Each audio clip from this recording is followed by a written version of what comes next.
Nous avons le plaisir maintenant d'accueillir Salia Hadj Djilani. Bonjour Salia. Bonjour Nicolas.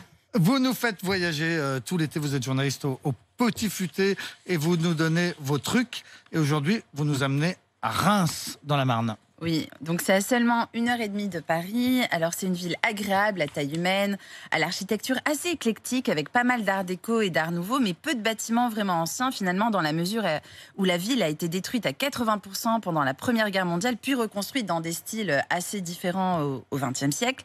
Les toits de la cathédrale de Reims elle-même ont d'ailleurs été détruits pendant la Grande Guerre et reconstruits à l'identique. C'est un des monuments emblématiques de Reims.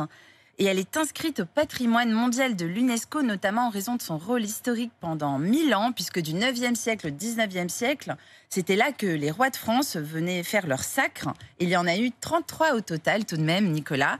Mais ce qui rend la cathédrale de Reims encore plus exceptionnelle, c'est aussi ses 2303 statues, tenez-vous bien, dont beaucoup sur la façade principale. C'est même une des cathédrales les plus ornées de France. Alors, est-ce que vous savez pourquoi il y a autant de statues ? Non. Bonne question. Eh bien... On allait vous la poser. Voilà. Pourquoi y a-t-il autant de statues ? Alors, tout simplement parce qu'il fallait que ce soit une des plus belles cathédrales de France, puisque les rois de France venaient y faire leur sacre. C'est tout aussi simple que ça.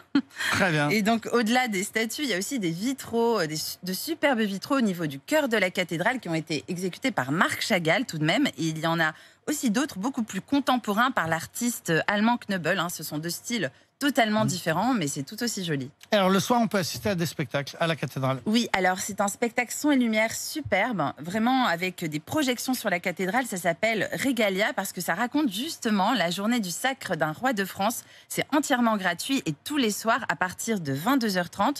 Mais attention, il faut porter un masque et respecter les distanciations sociales. Alors, Reims, Salia, c'est aussi bien sûr la ville du champagne. Et oui, Nicolas, donc on produit beaucoup de champagne dans les vignobles tout autour de Reims. Même si l'appellation Champagne elle-même s'étend aussi à des territoires voisins, au total, il existe 360 maisons de champagne, dont 10 très connues à Reims. Et on peut les visiter si vous voulez vraiment vous faire plaisir et que vous en avez les moyens. Vous pouvez par exemple faire une visite dégustation à la maison Ruinart. C'est la plus ancienne puisqu'elle a été fondée en 1729.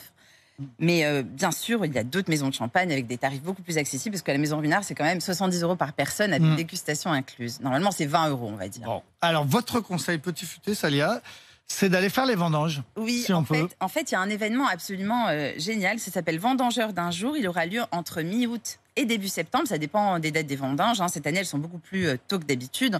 Alors, l'idée, c'est de faire en une journée l'expérience des vendanges.